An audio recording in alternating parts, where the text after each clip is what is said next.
Well, after high school, I really had no goals or anything to look forward to. My parents really weren't college. They didn't really emphasize college to us at all, so I was really kind of lost. So after wandering, kind of just trying to find a place to go and something to do, I joined the Marines in 1968. It was the height of the Vietnam War, and they offered me a 2-year deal back then. Anybody who joined the Marines for 2 years, they offered that. Normally it's 4 years, but if you went in for 2 years, you'd be pretty assured that you'd have to go to Vietnam. So that's where I went. The big problem was there was no goals. You knew that no one was going to, America was probably going to end up pulling out, and you were just there to survive. And that was really demoralizing. And, day in and day out, same place, seeing guys killed, left and right, and just for no purpose at all. It was really insane. Most of my friends were at Eastern Michigan, while I was in Vietnam, and when I came back, I went to a party over there. I don't even know who threw it, but I was sitting there talking to this girl, and she asked me why my hair was so short, and when I told her, she just, oh wow, that's interesting. And then after a while, the party started to empty out, and then all of a sudden I realized I was just sitting there with one other person. And when I asked them where everybody went, they said they went to another place because they were uncomfortable being around me. Really felt kind of didn't know what to say or what to do.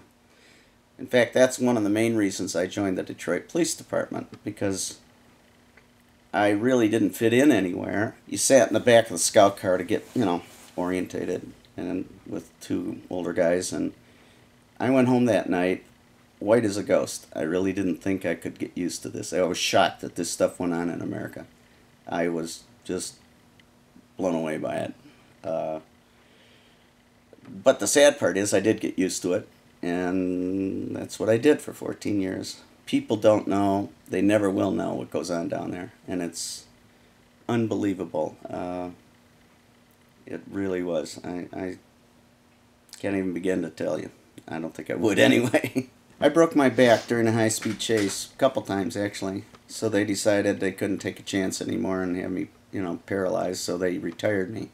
I was really so lost, and nothing made sense, and seeing all the hell and killing and gruesome stuff, I guess a lot of people would be driven away from their faith because of that, but I found that if I really didn't hang on to it, nothing made sense.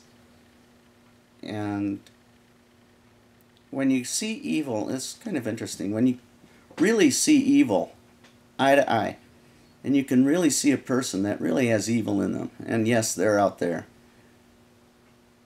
And it's a rare thing, but you can look in their eyes, people without a conscience at all, who would kill at the drop of a hat, anything, anybody. When you really look into their eyes, it's make the hair stand up on the back of your neck. And this is a Vietnam veteran talking and a Detroit police officer talking. It's real. And so if there is that so much, there has to be the opposite. And I started looking. What amazed me the most was when I read a book and it said, that Jesus went on the cross and he took upon all our sins. His spirit, we couldn't see this, but his spirit became sin. He became all the depravity of the world. He became all the disease.